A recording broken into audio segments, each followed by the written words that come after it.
ஒரே தளத்தில் வேறு வேறு அறைகள்.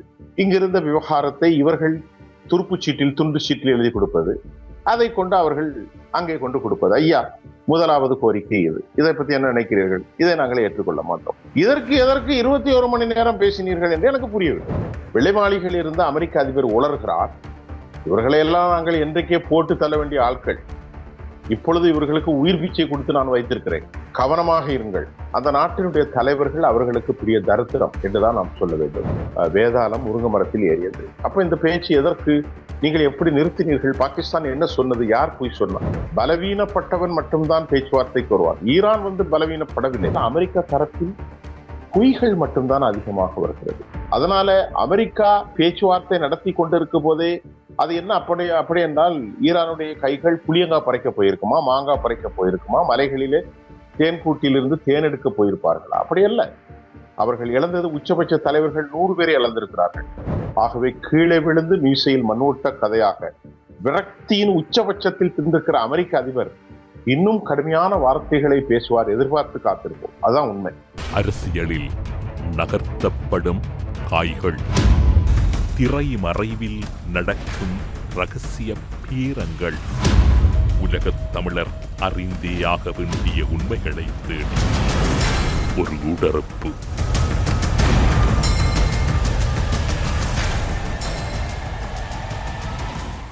உடற்பருமனை குறைக்க, தோல் பிரச்சனைகள், போதைப் பொருள் பழக்கத்தை அகற்ற Sanjeevani herbal. No side effects, 100% natural. Durga Lakshmi video call ஜோதிடம். எந்த பிரச்சனையாக இருந்தாலும் வீடியோ கால் மூலமாக சரி செய்யப்படும். அனைத்து பிரச்சனைகளுக்கும் 11 நாளில் தீர்வு. இன்றைய ஊடறுப்பு நிகழ்ச்சியில் எம்மோடு இணைந்து கொண்டிருக்கக்கூடியவர் தாய் தமிழகத்தில் இருக்கக்கூடிய மூத்த பத்திரிகையாளரும் அரசியல் ஆய்வாளருமான சுஃபியான் அவர்கள். ஊடறுப்பு நிகழ்ச்சியின் சார்பில் உங்களை வரவேற்பதில் மகிழ்ச்சி. வணக்கம். வணக்கம். தாய் தமிழகத்திலிருந்து உறவுகளோடு நான் இணைகிறேன். எத்தனையோ ஊடகங்களுக்கு நான் பேட்டி அளித்திருந்தாலும் இலங்கையில் உள்ள எனது உறவுகளோடு நான் பேசுவது, கதைப்பது என்பது எனக்கு ஒரு பெரிய மகிழ்ச்சியும் மன நிறைவையும் தருகிறது. ஐயா தமிழ், உங்களை நான் எல்லையற்ற இன உணர்வோடு உங்களிடத்திலே நான் பாசத்தோடு சில செய்திகளை பகிர்ந்து கொள்ளலாம். நிச்சயமாக. என்று ஈழத்தில் இருக்கக்கூடிய, குறிப்பாக இலங்கையில் இருக்கக்கூடிய மக்களோடு நீங்கள் பேசுவதற்கு சர்வதேச விவகாரங்களைத்தான் முதலில் உங்களோடு பேச வேண்டியிருக்கின்றது. பலத்த எதிர்பார்ப்பு இருந்தது. இஸ்லாமாபாத்தில் இடம்பெற்ற பேச்சுவார்த்தையில் 2 தரப்புகளுக்கும் இடையில் ஒரு சமரசம் எட்டப்பட்டு விடும் என்கின்ற எதிர்பார்ப்போடு ஒட்டுமொத்த உலகமும் பிரார்த்தித்துக் கொண்டிருந்தது, எதிர்பார்ப்போடு இருந்தது. ஆனால் அது ஒருதலை பட்சமாக நிராகரிக்கப்பட்டிருக்கக்கூடிய ஒரு செய்தி வந்திருக்கின்றது. அது உலகுக்கு மீண்டும் ஒரு இடியான செய்தியாக பார்க்கப்படுகிறது.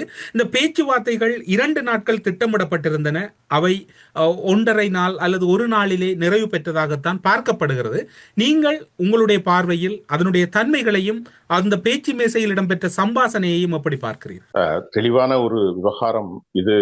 நாம் பேசுவது என்னவென்றால், உலகத்தினுடைய முழுமையான கவனத்தையும் இந்த சம்பாஷணையின் ஊடாக மக்கள் எதிர்பார்த்திருந்தார்கள். காரணம், இந்த போர் ஏதோ ஈரானுக்கும் அமெரிக்காவுக்கும் நடந்த போர் அல்ல. ஈரான் அமெரிக்கா போர் ஒரு பக்கம், அதனை எதிர்த்து ஒட்டுமொத்த மனித சமூகமும் தனது வாழ்வாதாரத்தை எதிர்பார்த்து காத்திருக்கிற ஒரு பெரும் சிக்கலில் இந்த உலகம் சிக்கிக் கொண்டிருக்கிறது. ஆனால் இங்கே நாம் பார்க்க வேண்டிய மிக முக்கியமான விவகாரம், ஈரானுடைய உச்சபட்ச தலைவரோடு நெருக்கமாக இருக்கக்கூடிய சபாநாயகர் பக்கர் காலிபாப் அவருடைய தலைமையில் வெளிவிவகாரத்துறை அமைச்சர் அப்பாஸ் அராகச்சி போன்ற மிக முக்கியமான தலைவர்கள், 50க்கு மேற்பட்டவர்கள் தனி விமானத்திலே இஸ்லாமாபாத்துக்கு வந்து இறங்கியிருந்தார்கள். இதிலே ஒரு பெரிய உலகத்தின் நற்பெயரை சம்பாதித்து விட வேண்டும் எப்படியாவது என்று சஃபா ஷெரீஃபும் மற்றும் பாகிஸ்தானுடைய அசீமுனீர் போன்றவர்கள் எல்லாம் 10,000க்கு மேற்பட்ட கரந்தடி படைகள், இராணுவம் எல்லாவற்றையும் இறக்கி இதிலே பாதுகாப்பு கொடுத்தார்கள். ஆனால் எங்களை போன்ற ஊடகவியலாளருக்கு இதிலே ஒரு தொடர்ந்து பல ஆயிரக்கணக்கான வீடியோக்களை சர்வதேசத்தோடு தமிழ் உலகிற்காக நாம் பேசிக் கொண்டிருக்கிறோம். இதில் அதிகமாக சொல்ல வேண்டுமென்றால், இந்த விவகாரத்தை நாங்கள் நன்கு அவதானித்து பார்க்கின்ற போது இந்த கண்டிஷன்ஸ் 2 விதமாக புரியப்பட்டது. முதலாவதாக நம்முடைய ஊடகவியலாளர்கள் ஈரான் கொடுத்த 10 கட்டளைகளையும் அமெரிக்கா ஒப்புதல் அளித்து விட்டது என்ற ஒரு செய்தியை சொல்லியிருந்தார்கள். இரண்டாவதாக இன்று பேசக்கூடிய சில முக்கியமான ஊடகவியலாளர்கள் சர்வதேச அளவிலும் கூட கூறுகிறார்கள், அப்படி அல்ல, அதை குறித்து நாம் பேசலாம் என்று அமெரிக்கா தற்காலிகமாக போரை மௌனிக்க செய்ததாகவும் அவர்கள் சொல்கிறார்கள். இது எப்படியோ, ஆனால் அமெரிக்கா ஒரு அடிப்படையிலே CNN அவரை பரிகாசம் செய்தது. CNN cable network of America பேசுகின்ற போது ஈரானுக்கு முழுமையாக US தலைவர் டொனால்ட் ட்ரம்ப் பணிந்து விட்டார் என்று அவரை கிண்டல் செய்தார்கள். அதற்கு CNN அவர் கடுமையாக விமர்சித்திருந்தால் தேச துரோக வழக்கு போடுவேன், அது போடுவேன், இது போடுவேன் என்று வழக்கமாக உங்களுக்கு தெரியும் அமெரிக்க அதிபருடைய பேச்சுக்கள். இந்த பேச்சினூட கடைசி தற்போது அமெரிக்கா அதிபர் பேசு மாளிகையிலே குறிப்பாக ஜெரி குஷ்னர், ஸ்டீவ் விட்காஃப். ஜெரி குஷ்னர் உங்களுக்கு தெரியும், அது டொனால்ட் ட்ரம்புடைய மருமகன். ஸ்டீவ் விட்காஃப் வேறு யாரும் இல்லை, அவர் இவருடைய பார்ட்னர், ரியல் எஸ்டேட் பார்ட்னர் மட்டுமல்ல, யூத சமூகத்தை சார்ந்தவர். இவர்களை அவர்கள் விரும்பவில்லை, ஈரானியர்கள் விரும்பவில்லை. காரணம், ஓமனுடைய பேச்சும் சரி, ஏறக்குறைய பல பேச்சுவார்த்தைகளிலும் சரி, இவர்களால் எந்த விதமான ஒரு நிலைப்பாட்டை எடுக்க முடியாத காரணத்தினால் இந்த முறை அவர்கள் விரும்பி கேட்டது கத்தோலிக்க கிறிஸ்தவராக அந்த மிக முக்கிய ஒரு அடுத்த அமெரிக்காவுடைய வேட்பாளராக, அபேட்சகராக அமெரிக்க தேர்தலில் களம் காணக்கூடிய ஒரு தகுதியை வளர்த்து கொண்டிருக்கக்கூடிய ஜெடி வான்ஸ் அவர்கள் வர வேண்டும் என்று பாகிஸ்தானிடத்திலே ஒரு சின்ன விண்ணப்பம் வைக்கப்பட்டதாகவும் செய்திகள் வருகிறது. ஜெடி வான்ஸ் கடந்த பிப்ரவரி 28 ஆயத்துல்லா கொமேனியுடைய படுகொலைக்கு முன்பாக 26 மாலை நடந்த விவாதத்தில் ஜேடி வான்ஸ் மட்டும்தான் அமெரிக்காவுடைய பீட் ஹெர்ட்ஸ் மற்றும் மார்க்கோ ரூபியோவுடைய கருத்துக்களை எதிராக அவர் என்ன சொன்னார் என்றால், போர் தேவையில்லை என்ற செய்தியை அவர் சொன்னார். இருந்த போதிலும் பிரசிடென்டுடைய முடிவு இறுதியானது என்று அவர் ஒப்புக்கொண்டார். அவர் புறப்படுகின்ற போது ஈரான் இதிலே நல்ல முடிவு எடுக்க வேண்டும், இல்லை என்றால் நாங்கள் எந்த நிலைக்கும் தாக்குதலை நடத்த போகிறோம் என்று அமெரிக்காவிலிருந்து செய்தி ஒன்றை உலக மக்களுக்கு சொல்லிவிட்டு தான் அங்கிருந்து அவர் புறப்பட்டார். ஆனால் 21 மணி நேரம் அல்லது 15 மணி நேரம் 6 சுட்டுகள் பேச்சுவார்த்தை நேற்று இந்திய நேரப்படி 3:30 மணி அல்லது 3:50 மணி வரை அது நீடித்திருக்கிறது. தற்போது அந்த பேச்சினூடே முதல் காரியமாகவே அமெரிக்கா எல்லாவற்றையும் ஏற்றுக்கொள்ள மறுத்ததாக சொல்லப்பட்டது. அணுகுண்டுகளை விட பெரிய குண்டுகளாக தற்போது பேசப்படுகிற பொருள் ஹெர்மூஸ் என்பதை பற்றியெல்லாம் ஆரம்ப கட்டத்தில் யாரும் பேசவில்லை. கடந்த சில ஆண்டுகளாக அல்ல, சில மாதங்களாகவே அமெரிக்கா வைத்த மிக முக்கியமான ஒரு டிமாண்ட் என்னவென்று சொன்னால், இந்த போரில் அவர்கள் என்ட்ரி செய்யப்பட்ட, செறிவூட்டப்பட்ட, சென்ட்ரியூட் பண்ணப்பட்ட 60 விழுக்காட்டுக்கு மேலான அணு துகள்களை அது பானையில் சட்டியில் வைத்து பாதுகாக்கப்படக்கூடிய ஒரு 450 கிலோ கொண்டது இஸ்பஹான், நட்டான்ஸ், ஃபர்தோஸ் போன்ற நிலைகளில் புதைத்து வைத்திருப்பதை எங்களிடத்திலே ஒப்படைத்துள்ளது. அதை போன்று பாலிஸ்டிக்ஸ் தொழில்நுட்பத்தில் இருக்கக்கூடிய ஏவுகணைகளை அது சும்மா ஒரு 50, 100, 200 கிலோமீட்டருக்கு மேல் நீண்ட தூரமாக, எப்பொழுது பார்த்தீங்கன்றால் அவர்களிடத்தில் இருக்கக்கூடிய நீண்ட தூர அதாவது ஃபத்தா போன்றவைகள் மற்றும் கைபர் ஷகான், சிஜ்ஜீல் போன்று இந்திய பெருங்கடலில் இருக்கக்கூடிய டியூகோ கோட்ஸாவை வைத்து 4000 கிலோமீட்டருக்கு வரக்கூடியவற்றை எல்லாம் நீங்கள் வைக்கக்கூடாது. இது 2வது கண்டிஷன். 3வது கண்டிஷன், இப்படியே அவர்களை மௌனிக்க செய்தார்கள். இதுதான் பேச்சு பொருளாக இருந்தது. ஆனால் திடீரென போர் ஆரம்பித்த பிறகு 1வது கண்டிஷனாக மாறியது ஹெர்மூஸ் வளைகுடா. ஈரானுடைய சார்பில் சொல்லப்பட்டது, ஹெர்மூஸ் எங்களுடைய பிராந்தியத்துக்கு உள்ளது, எங்களுடைய சாவரின், எங்களுடைய இறையாண்மைக்கு கொண்ட கடல் ஆதிக்கம். கடல் பகுதி என்றால் ஒன்று இன்டர்நேஷனல் பார்டர், மற்றொன்று ஒவ்வொரு நாடுகளுக்கும் உண்டான எல்லை கோடு, அப்படித்தான் பிரிக்கப்படும். அந்த சூழ்நிலையில் அவர்கள் உரிமை கொண்டாடுகிறார்கள். பஹாமாவிலும் சரி, அதை போன்று எகிப்தும் சரி, மற்ற எல்லாவற்றும் நீங்கள் ஒரு பைபாஸில் இருந்து கட்டணம் வசூலிப்பதை போன்று நாங்கள் 2 மில்லியன் இந்த மதிப்பிற்கு 19 கோடி ரூபாய் நாங்கள் வசூலிக்கிறோம். இவற்றை வசூலித்தால் எங்கள் நாட்டில் ஏற்பட்டிருக்கக்கூடிய பெரும்பான்மையான அழிவுகளுக்கு நாங்கள் சரி செய்ய முடியும் என ஈரான் தரப்பில் சொல்லப்பட்டது. ஈரான் தரப்பில் வைக்கப்பட்ட கோரிக்கைகள், அணு ஆயுதங்களை ஒப்படைக்க மாட்டோம். நான் ஒரு 10 ஷார்ட்டாக 2-3 சொல்லுகிறேன். ஒப்படைக்க போவதில்லை, அது எங்களுடைய இறையாண்மை கொண்ட அணு துகள்கள், நாங்கள் எது வேண்டாலும் செய்வோம், நல்ல பணிகளுக்கு பயன்படுத்துவோம். 1. 2வது, அநியாயமாக எங்கள் மீது தாக்குதலுக்கு காம்பன்சேஷன், அதாவது இழப்பீட்டை தர வேண்டும் என்று அமெரிக்காவிடத்திலே கேட்டார்கள். அதே போன்று 47 ஆண்டுகளாக எங்கள் நாட்டின் மீது விதிக்கப்பட்ட அந்த தடையை நீக்க வேண்டும். அதை போன்று எங்களுக்கு நீங்கள் இழப்பீடு தர வேண்டும், என்னெல்லாம் அடித்திருக்கிறீர்களோ தர வேண்டும். இப்படி ஒரு கடுமையான, அடுத்து ரொம்ப முக்கியமான விஷயம்தான், எங்களுடைய பிராக்சிகளோடு, குறிப்பாக யூதராஜ்யத்திலிருந்து தாக்கப்படுகிற ஹிஸ்புல்லாக்கள், ஹவுதிகள், ஹமாஸ், இப்படியெல்லாம் பலர் இருக்கிறார்கள். அவர்களை எல்லாம் நீங்கள் தாக்குதல் நடத்தக்கூடாது. குறிப்பாக லெபனானில் இருக்கக்கூடிய ஹிஸ்புல்லாக்களை தொடவே கூடாது, இதையும் நாம் பேச வேண்டும் என்று சொன்னார்கள். ஆனால் நேற்றைய பேச்சில் அமெரிக்கா எடுத்த எடுப்பில் லெபனான் விவகாரம் இதுக்குள்ளே இன்க்ளூட் பண்ணக்கூடாது, அது வேறொரு விவகாரம் என அவர்கள் அதை நிராகரித்து விட்டார்கள். அணு ஆயுத கழிவுகளை எங்களுக்கு அணு ஆயுத துகள்களை எங்களுக்கு நீங்கள் தர வேண்டும். இரண்டாவதாக ஹெர்மூஸ் பொதுப்பாதை, இதிலே நீங்கள் வசூலிக்க கூடாது என்பதை கிளீன் பவுல்டு. முதலிலே எந்த பிரச்சனை பேசப்பட வேண்டுமோ இந்த பிரச்சனைகளை அவர்கள் நாங்கள் செய்ய போவதில்லை, உங்களுக்கு இழப்பீடு தரப்போவதில்லை என்று மீண்டும் வேதாளம் முருங்க மரத்தில் ஏறியது. அப்ப இந்த பேச்சு எதற்கு? நீங்கள் எப்படி நிறுத்தினீர்கள்? பாகிஸ்தான் என்ன சொன்னது? யார் பொய் சொன்னா? பாகிஸ்தான் பொய் சொன்னதா, அல்லது அமெரிக்கா பொய்யர்களா, அல்லது இந்த எதற்காக இப்பொழுது நிறுத்தினார்கள் என்பது உலகத்திற்கே பெரும் ஆச்சரியமாக இருக்கிறது. ஆனால் என்னை பொறுத்தவரை அடி தாங்காமல் தான் அமெரிக்கா நிறுத்தி இருக்கிறார்கள். இந்த கொள்கையிலே அவர்கள் விடவில்லை. ஆனால் இப்பொழுது அவர்களுக்கு கால நேரம் தேவை இருக்கிறது. அவர்களிடத்திலே ஆயுதங்கள் இருக்கல, ஏர் டிஃபென்ஸ் சிஸ்டம் ஒன்றும் இல்லை. அமெரிக்காவிலுடைய இருக்கக்கூடிய ஏர் டிஃபென்ஸ் சிஸ்டம் எல்லாம் செயலிழந்து போய்விட்டது. பேட்ரியாட்டாக இருந்தாலும் சரி, அமெரிக்காவில் உள்ள இருக்கக்கூடிய தாட் சிஸ்டமாக இருந்தாலும் சரி, அயன் டோம், அயன் பீம், டேவிட் சில்லிங் மற்றும் ஏரோ சிஸ்டம் 2 and 3 எல்லாமே செயலிழந்து விட்டது.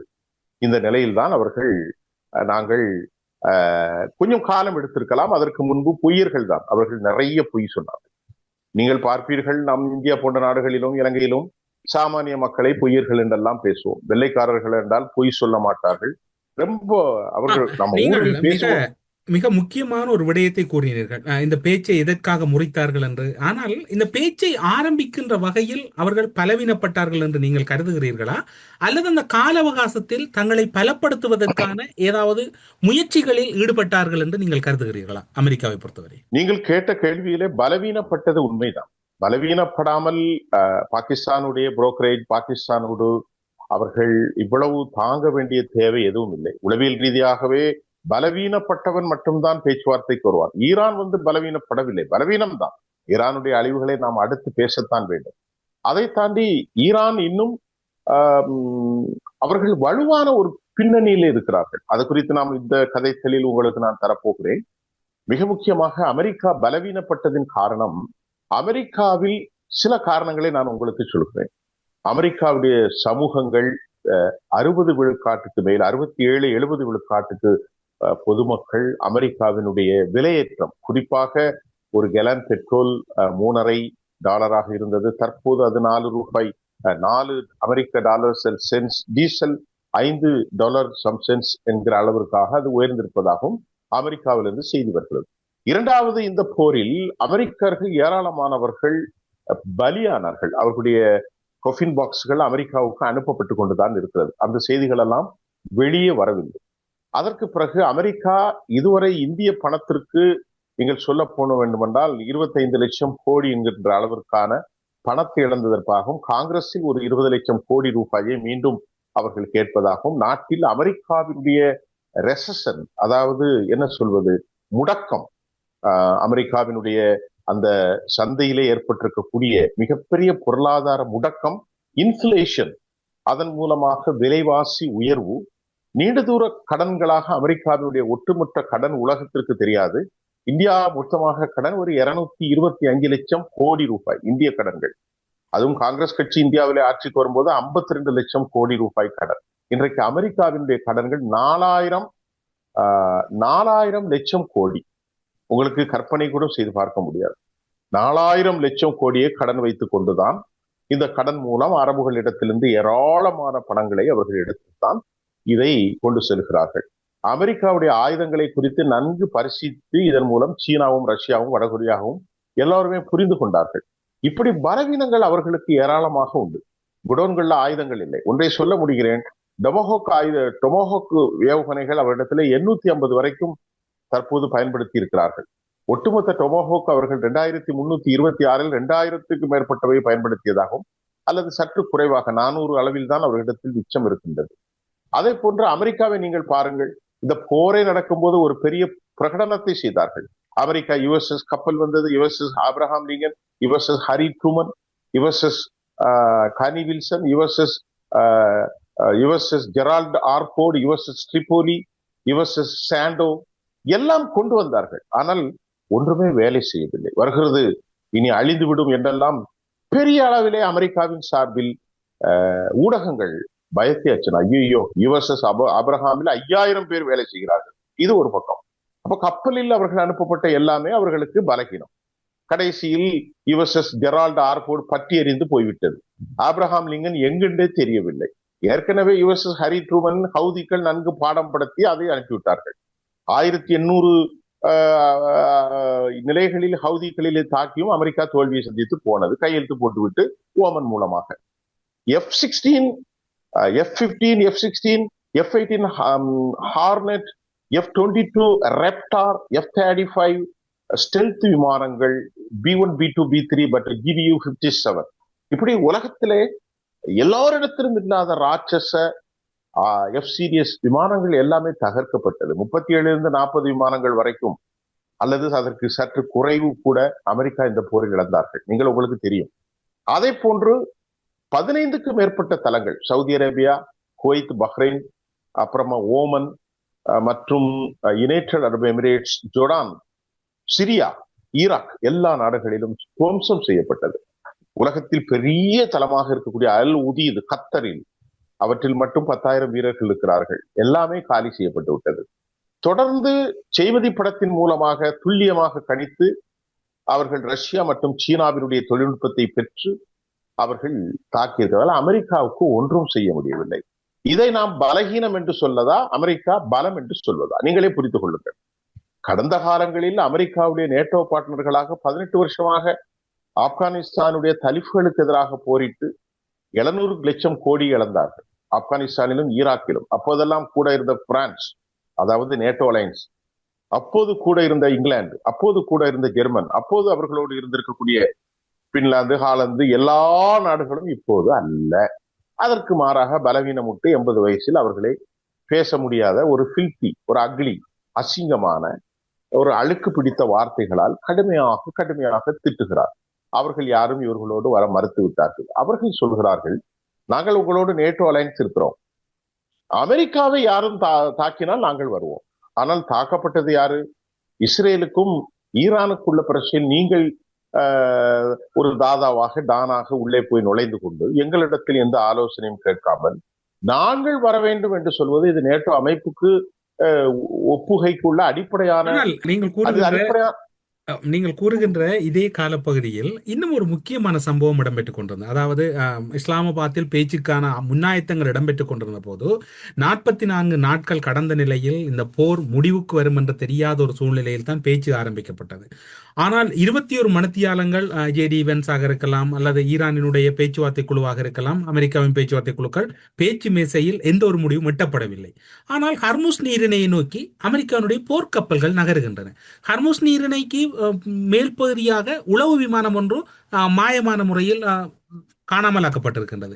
இப்படி பார்க்கின்ற போது, பேச்சுக்கள் ஆரம்பிக்கின்ற போது எதற்காக அமெரிக்காவினுடைய அதி சக்தி வாய்ந்த வேவு விமானமாக இருக்கலாம், அல்லது போர்க்கப்பல்கள் அனுப்பப்படுவதாக இருக்கலாம், இவையெல்லாம் என்ன அடிப்படையில் நகர்த்துகிறார்கள்?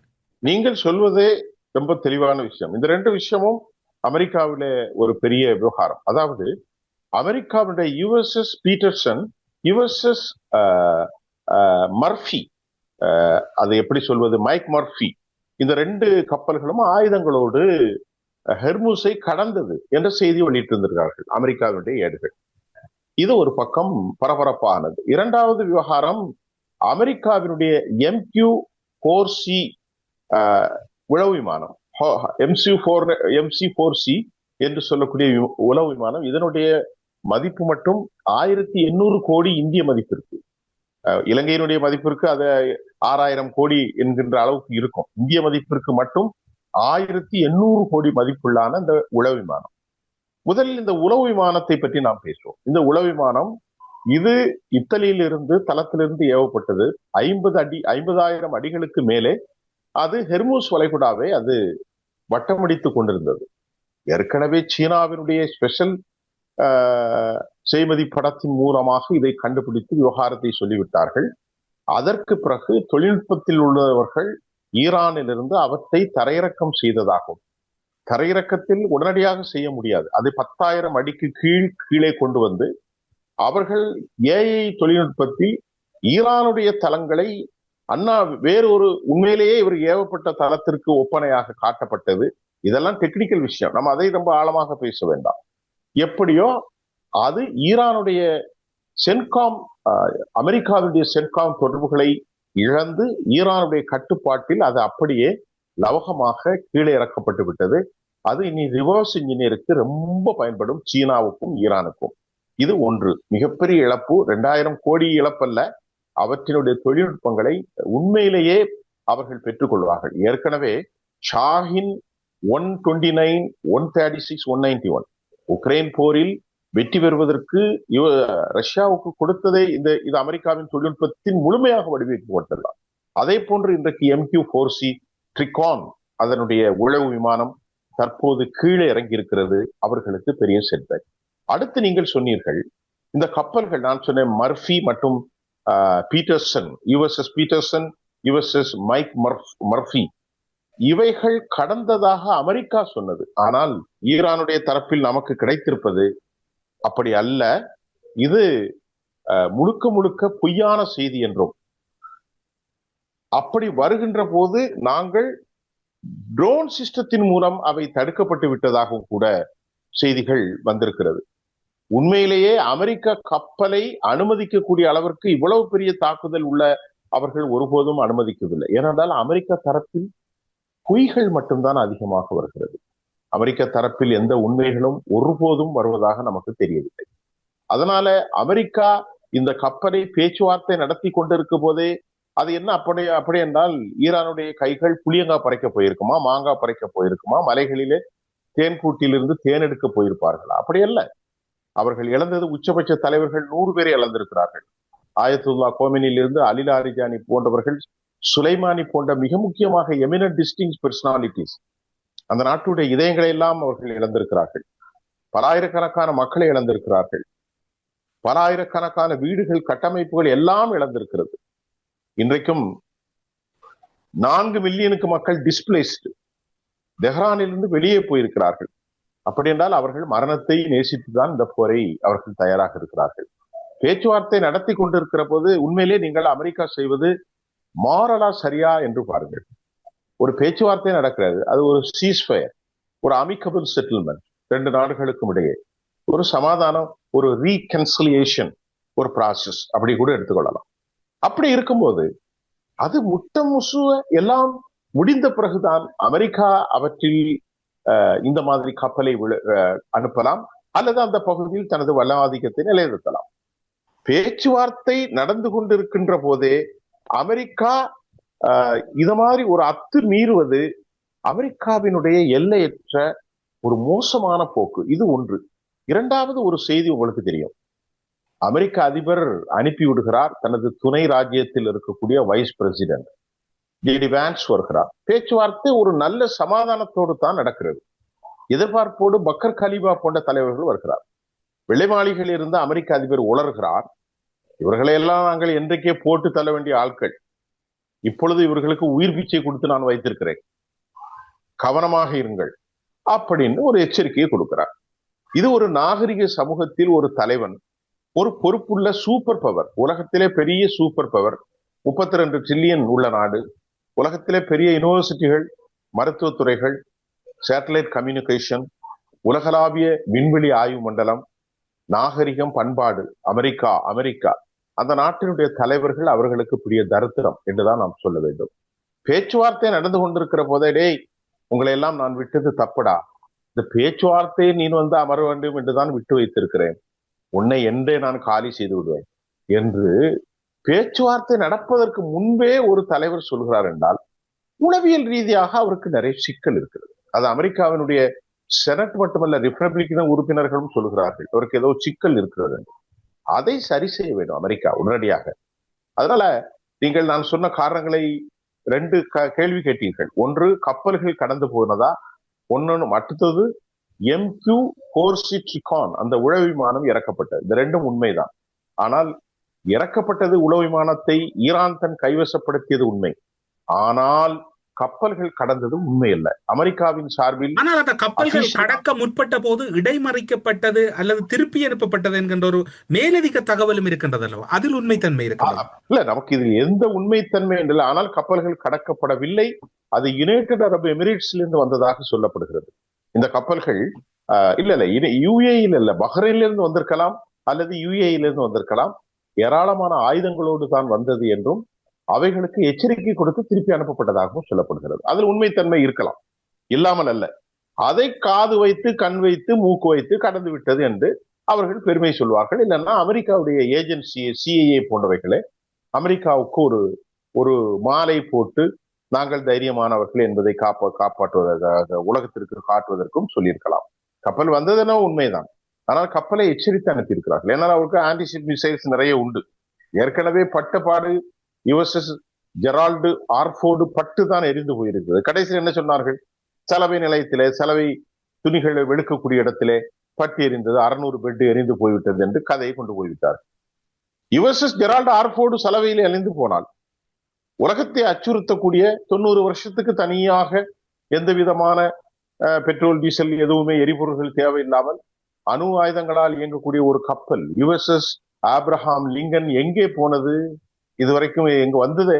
பெரிய விளம்பரம் கொடுத்து யூரோப் யூனியன்ல மத்திய திரைக்கடல்ல வருதுன்னாங்களே. அதனால இவர்கள் சொல்வதெல்லாம் பொய்.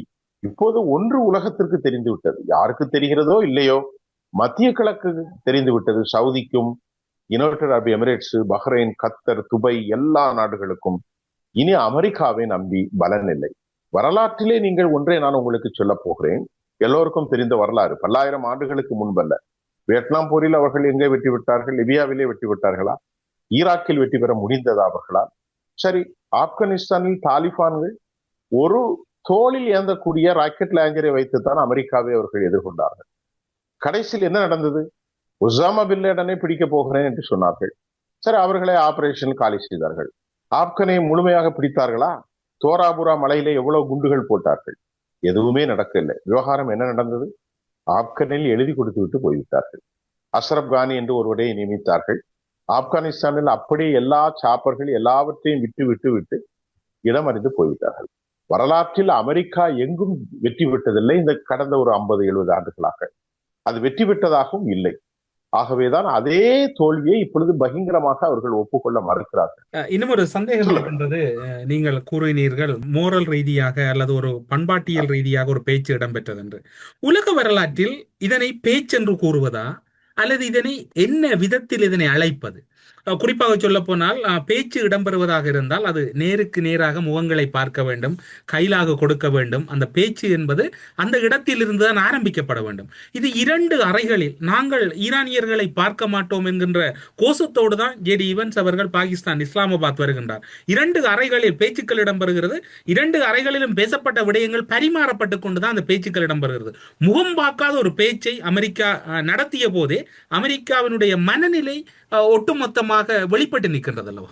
இல்ல, இது ஒரு இன கருவறுத்தலுக்கு ஒப்பானது. அதாவது உலக வரலாற்றில் கடந்த காலங்களில் எத்தனையோ ஜெனோசைட் நடந்திருக்கிறது, இன அழிப்பு நடந்திருக்கிறது, இன கருவறுத்தல் நடந்திருக்கிறது. நீங்கள் மங்கோலிய பேரரசுகளை பார்க்கலாம், ஆர்மேனியனுடைய படுகொலைகளை மிக தெளிவாக டொனால்ட் ட்ரம்ப் அவர்கள் கூறிவிட்டார் தானே, நான் ஒரு நாகரிகத்தை இன்று இரவோடு அழிக்கப் போகிறேன் என்று ஒப்புதல் வாக்குமூலம் தந்தவர் அல்லவா?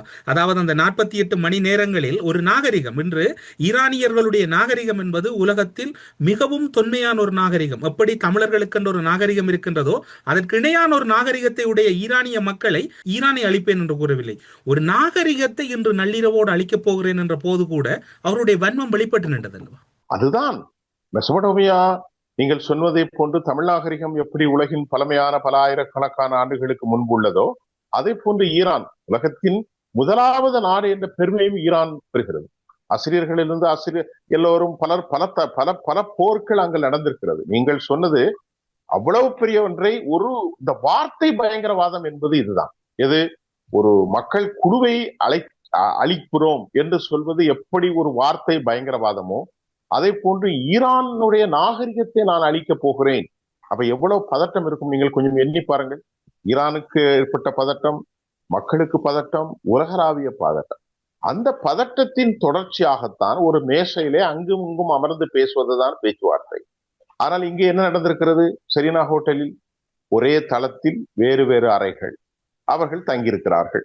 மற்றொரு பேச்சுவார்த்தை டெலிகேஷனுக்காக அழைக்கப்பட்ட போது இங்கிருந்த விவகாரத்தை இவர்கள் துருப்புச்சீட்டில் துண்டு சீட்டில் எழுதி கொடுப்பது, அதை கொண்டு அவர்கள் அங்கே கொண்டு கொடுப்பது. ஐயா, முதலாவது கோரிக்கை இது, இதை பத்தி என்ன நினைக்கிறீர்கள்? இதை நாங்கள் ஏற்றுக்கொள்ள மாட்டோம். ஐயா அவர்கள் ஏற்றுக்கொள்ள மாட்டார்களாம். திருப்பி அவர் அங்கிருந்து அனுப்பி இவருக்கு எழுதுவார், ஹெர்முஸை துறப்பீர்களா? துறக்க வேண்டும். நாங்கள் துறக்க மாட்டோம். நீங்கள் திறக்க மாட்டீங்க. இது இரண்டாவது. இதற்கு எதற்கு 21 மணி நேரம் பேசினீர்கள் என்று எனக்கு புரியவில்லை. நான் சொல்வது உங்களுக்கும் புரியும் என்று நினைக்கின்றேன். 10 கோரிக்கை, அமெரிக்கா வைத்தது 15 கோரிக்கை, 25 கோரிக்கை. ஒவ்வொரு கோரிக்கைக்கும் அப்படி என்றால் 1 மணி நேரம் உட்கார்ந்து பேசியிருக்கிறார்கள். 21 மணி நேரம் என்கிறார்கள். 15 மணி நேரத்தில் முடிஞ்சது. சனிக்கிழமை மதிய உணவுக்கு பின்பு ஆரம்பித்தது. நேற்று ஞாயிற்றுக்கிழமை, இன்று விடியற் காலம் 3:50க்கு முடிந்திருக்கிறது. இவ்வளவு நேரம் பேசி இப்பொழுது இதனால அமெரிக்காவுக்கு ஒரு விவகாரம் நீங்கள் கேட்டது, தோல்வியை ஒப்புக்கொள்ள மாட்டார்கள். உலகத்திலே பெரிய தாதா, உலகத்திலே எல்லா கட்ட பஞ்சாயத்துகள் நமது ஊரில் கிராம பஞ்சாயத்துகளை மாதிரி உலகம் முழுவதும் அமெரிக்கா தான். எல்லா நாடுகளிலும், மத்திய கிழக்கில் அமெரிக்கா, ஆப்பிரிக்க நாடுகளில் அமெரிக்கா, தெற்காசியாவில் அமெரிக்கா, அதே போன்று நீங்கள் அந்த பக்கம் பார்த்தீர்கள்னா அவர்களுடைய லத்தீன் அமெரிக்க நாடுகள், தென் அமெரிக்க நாடுகள், எல்லாவற்றிலும் கிரீன்லாந்தை நான் பிடித்துக் கொண்டால் எனக்கு கேட்க நாதி இல்லை. 51வது மாநிலமாக கனடாவை நான் பிடித்துக் கொள்வேன், எனக்கு நாள் இல்லை. இப்படி இருந்து உலகத்தை மிரட்டி வைத்திருந்த ஒரு பூமராங் இன்றைக்கு தரையில் சாய்ந்திருக்கிறது. ஈரான் என்ற 3வது ஒரு சிறிய நாட்டின் மூலம் 1000 பில்லியனை அவர்கள் ஒதுக்கி இருக்கிறார்கள் ராணுவத்திற்காக. ஈரான் ஒதுக்கிய தொகையோ 15 - 19 பில்லியன். நல்லா கவனித்துக் கொள்ளுங்கள். இவ்வளவு ஒரு சின்ன நாடு. ஆனால் ஈரானுடைய தொழில்நுட்பமும் அவர்களின் ஆற்றலும் அமெரிக்காவை மண்டிட்டு இருக்கிறது. ஆகவே கீழே விழுந்து மீசையில் மண்ணோட்ட கதையாக விரக்தியின் உச்சபட்சத்தில் பின்னிருக்கிற அமெரிக்க அதிபர் இன்னும் கடுமையான வார்த்தைகளை பேசுவார், எதிர்பார்த்து காத்திருப்போம். அதுதான் உண்மை. ஆனால் நீங்கள் கூறியதில் இன்னும் ஒரு பயம் அல்லது அச்சம் இருக்கின்றது. குறிப்பாக நீங்கள் கூறினீர்கள், அவர்கள் ஒரு தோல்வியில் இருக்கின்றார்கள், அவர்கள் ஏற்றுக்கொள்ளுகின்ற மனநிலையில் இருக்கின்றார்கள் இல்லை, விரக்தியான நிலையில் இருக்கிறார்கள் இல்லை என்று. இயல்பாக நம் ஊர் பகுதிகளிலே கூறிக்கொள்வார்கள், விரக்தி அல்லது தோல்வி அல்லது ஏற்றுக்கொள்ளாத மனநிலையில் இருக்கக்கூடியவர்கள் எந்நேரமும் ஒரு பாரிய வன்முறைக்குள் தள்ளப்படலாம் அல்லது பாரிய வன்முறையை கையில் எடுக்கலாம் என்று கூறுவார்கள். டொனால்ட் ட்ரம்பை பொறுத்தவரையில் ஏதாவது ஒரு விபரீதமான முடிவை ஈரான் விடயத்தில் எடுத்து விடுவார். அது ஒரு அச்சம் இருக்கத்தான் செய்கிறது. ஆனால் எனக்கு என்ன ஒரு சந்தேகம் வருகிறது என்றால், இந்த நடவடிக்கைகள் ஒரு கட்டுப்பாடு இல்லாமல் ஒரு மனிதனால அமெரிக்க சட்டத்தில் எடுக்க முடியுமா? இது ஒரு கேள்வி வரும். அமெரிக்காவுடைய கான்ஸ்டிடியூஷன் நம்ம இன்னும் கொஞ்சம் ஆழமாக நான் நல்லா படித்து விட்டு தான் உங்களிடத்திலே பேசுவேன். சாதாரணத்திற்கு அமெரிக்காவுடைய செனட் சபை இருக்கிறது, அமெரிக்காவுடைய காங்கிரஸ் இருக்கிறது.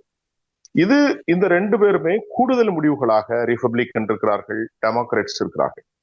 அப்ப ஒரு அப்நார்மல்சி, நார்மலான நிலைகளுக்கு அப்பாற்பட்ட ஒரு காலச்சூழல் ஏற்படுகின்ற போது, இந்த போரில் 40 நாட்கள் நடந்து இத்தனை பில்லியன் டாலர்களை இழந்து இந்த அளவிற்கு அமெரிக்காவுக்கு உயிர்களும் போயிருக்கிறது, அமெரிக்காவுடைய தொழில்நுட்பமும் சிதைக்கப்பட்டிருக்கிறது, மிகப்பெரிய பொருள் இழப்பையும் அவர்கள் இழந்திருக்கிறார்கள். அப்படி என்றால் இங்கே பெஞ்சமின் நித்தானியாக என்ற ஒரு தனி மனிதர், அப்புறம் ஒரு இலங்கையில் ராஜபக்ஷ எப்படி தமிழர்களின் மீது விரோதம் கொண்டானோ அதைக்கு ஒப்பானவன் தான் ராஜபக்ஷ. இன்றைக்கு உலகத்திலிருந்தே வாழும் காலத்திலே கேவலப்பட்டு போய்விட்டான். அவருடைய குடும்பங்களும் இனி எந்த காலத்திலும் இலங்கை அரசியலில் வராது. அப்படிப்பட்ட ஒரு அவமானத்தை இயற்கையோ இறைவனோ அவனுக்கு விதித்து விட்டான். அதில் எந்த தகராறும் இல்லை. ஓடி போய்விட்டான், உலகம் கண்டது. எனக்கு என்ன ஆச்சரியம் இருக்கிறது என்றால், இப்படிப்பட்ட சம்பவங்கள் எல்லாம் எப்படி நடக்கிறது? அது நமக்கு ஒரு பெரிய ஆச்சரியம். இப்படிப்பட்ட சம்பவங்கள் எப்படி நடக்கின்றது? அமெரிக்கா தோல்வியிலே இருக்கும், அல்லது மத்திய கிழக்கு நாடுகளிலிருந்து அவர்கள் விரட்டப்படலாம், அல்லது மத்திய கிழக்கு நாடுகள் அடுத்த கட்டத்தில் பரிசீலிக்கப்படும் என்கின்ற பல விஷயங்கள் கற்பனைக்கு அப்பாற்பட்டது. திருப்பி சொன்னால் இது எப்படி நடக்கிறது என்று பைபிளில் ஒரு வசனம் சொல்வார்கள், பலர் கண்களுக்கு இது ஆச்சரியத்தை அளிக்கும், ஆண்டவர் இந்த காரியங்களை அவருக்கு ஈஸியானது, அது நடக்கும், அவருடைய பலருக்கு இது ஆச்சரியமாக இருக்கும் என்று. பிதாவினுடைய நாட்டப்படி இது நடக்கும் என்று பைபிளிலே எனக்கு ஒரு முக்கியமான வசனம் அடிக்கடி புரியும். அப்படித்தான் அமெரிக்கா தற்போது அவருக்கு ஏற்படுகிற ஒரு செட்பேக். நீங்கள் கேட்ட மாதிரி விரக்தியின் உச்சபட்சத்திற்கு செல்கிற ஒரு தலைவர் இப்பொழுது நடப்பதை எல்லை மீறி தான் நடக்கிறது. இப்போது நடக்கிறதே அத்துமீறல் தானே. அமெரிக்காவினுடைய ஒரு நூற்றுக்கணக்கான எஃப் சீரியஸ் பிளைட்டுகளை கொண்டு இறக்குகிறார்கள். ஏர் ஸ்ட்ரைக்கர்ஸ் ஃபுல்லா வந்து நிக்குது. ஆயிரக்கணக்கான வீரர்கள் அனுப்பப்படுகிறார்கள். ஆயிரக்கணக்கில் வீரர்கள் அனுப்பப்பட்டுக் கொண்டிருக்கிறார்கள். கப்பல்கள் முழுவதும் வந்திருக்கிறது. அமெரிக்கா உலகத்திற்கு சந்தைப்படுத்த எல்லாம் நீங்கள் பாருங்களேன். அமெரிக்காவுடைய ரெடார் சிஸ்டம், அமெரிக்காவுடைய எலக்ட்ரானிக் வார்ஃபேர் சிஸ்டம், காந்தவியல் தடுப்பு, அதே மாதிரி சோனிக் வெப்பன்ஸ், அதைத்தான் அங்க பயன்படுத்தினார்கள். அதே போன்று சேட்டிலைட் தொழில்நுட்பங்கள். சென்காம் தலைவர் கூப்பர் இங்கே வந்து விட்டார். அமெரிக்காவுடைய எல்லாம் ரத கஜ துரஜாதிபதிகள் எல்லாம் வந்து ஒரு சின்ன நாடு என்றால் அது நாகரிகத்தில் மிகப்பெரிய நாடு. அமெரிக்காவை கம்பேர் பண்ணும்போது ஒரு சிறிய நாடு. இன்றைக்கு கூட அவர்கள் சொல்கிறார்கள், நாங்கள் கீழே இறங்கப் போவதில்லை, எங்களுடைய இலக்கை அடையும் முறை நாங்கள் போராட போகிறோம், மரணம் எங்களது வாழ்க்கை. இது என்ன ஒரு விவகாரம் என்றால், அந்த சித்தாந்த ரீதியாக அந்த மக்கள் ஒருங்கிணைந்திருப்பதுதான் ஆயுதங்களை விட வலிமையாக இருக்குமோ என்று எனக்கு என்ன தோன்றுகின்றது. இத்தனை காலங்களுக்கு பின்பும் அமெரிக்கா வைத்தது என்ன இந்த கேள்வியிலே? போர் நடக்கும்போது ரெஜிம் சேஞ்ச் என்ற வார்த்தை உலகம் முழுவதும் பரவியது. ஆட்சி மாற்றம். அதை அமெரிக்கா எதுவுமே செய்யவில்லை. இரண்டாவது, அணு ஆயுதங்களை அழிக்க வேண்டும், அதை அவர்களால் செய்ய முடியவில்லை. மூன்றாவது, ஹெர்மூஸை திறக்க வேண்டும், நேட்டோக்கள் வரவில்லை, உங்களுக்கெல்லாம் தைரியம் இல்லை, நீங்கள்லாம். அவர்களை திட்டினார்கள். நாங்களே திறந்துவோம், நாங்களே தனியாக நிற்போம். சீனா வரைக்கும் அழைத்தார்கள். ஹெர்மூஸ் அவர்களால் திறக்கப்படுகிறதா? திறக்கப்படவில்லை. ஆட்சி மாற்றம் நடக்கவில்லை. ஹெர்மூஸை திறப்பேன் என்று சவால் விட்டார்கள், கொக்கரித்தார்கள். இன்று வரை போகவில்லை. இன்று காலை வரை கப்பல்கள் எச்சரிக்கப்பட்டு திருப்பி அனுப்பப்பட்டிருக்கிறது. இது இரண்டாவது. மூன்றாவது, 5000 ஏக்கர் இருக்கக்கூடிய கர்கு தீவு. இதுதான் 90% ஈரானின் வளத்திற்கு, பெட்ரோல் ப்ராடக்டுக்கு ஒரு காரணம். அப்ப அதை என்ன செய்தார்கள் அமெரிக்கா? நாங்கள் தரைப்படைகளை, டெல்டா போர்ட்ஸ் எல்லாம் இறக்க போறோம், கவனமாக இருங்க, உங்களை எல்லாம் அழிக்க போறேன்னு சொன்னாங்க. ஒருவன் கூட மேல இருந்து இறங்கலையா? எதுவுமே நடக்கல. எல்லாமே ஒரு வெற்றி சாவடல், சொலவாடல். ஒன்றிலுமே அர்த்தம் இல்லை என்பதை நானும் சொல்லல, நீங்களும் சொல்லல. இந்த காரியங்களை பார்க்கின்ற போது அமெரிக்கா உலகில் ஒரு பெரும் மாபெரும் பரிகாச சக்தியாகவும், விரக்தியின் உச்சபட்சத்தில் மரியாதைக்குரிய அமெரிக்க பிரசிடென்ட் திரு டொனால்ட் ட்ரம்ப் அவர் வயது 80 வயது ஆகிவிட்டது. அவர்கள் சொல்லலாம் இம்பீச்மெண்ட் கொண்டு வரப்படுகிறது. நவம்பர் மாதத்தில் தேர்தலில், மாகாண சபை தேர்தலில் அவர் படுதோல்வி அடைய போகிறார் என்றெல்லாம் சொல்லப்படுகிறது. அதற்கு முன்பு ஜெடி வான்ஸ் போன்ற தலைவர்கள் அனைவரும் ஒருங்கிணைந்து தேச நலனுக்காக அவரை இழப்பார்களா என்பது ஒரு கேள்வி.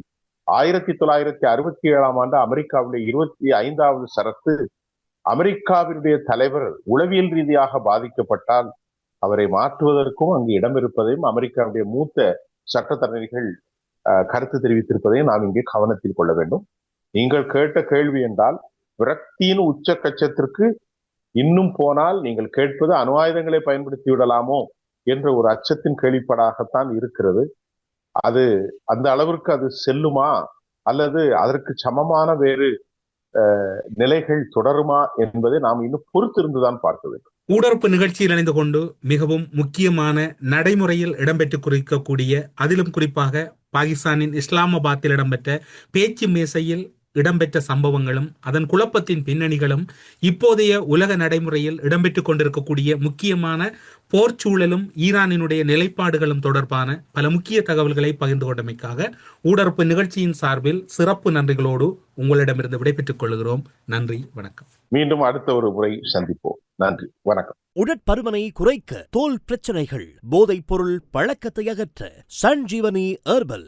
No side effects, 100% natural. Durga Lakshmi video call ஜோதிடம். எந்த பிரச்சனையாக இருந்தாலும் வீடியோ கால் மூலமாக சரி செய்யப்படும். அனைத்து பிரச்சனைகளுக்கும் 11 நாளில் தீர்வு. அரசியலில் நகர்த்தப்படும் காய்கள், திரைமறைவில் நடக்கும் ரகசிய பீரங்கள், உலகத் தமிழர் அறிந்தேயாக வேண்டிய உண்மைகளை தேடி ஒரு உடறுப்பு.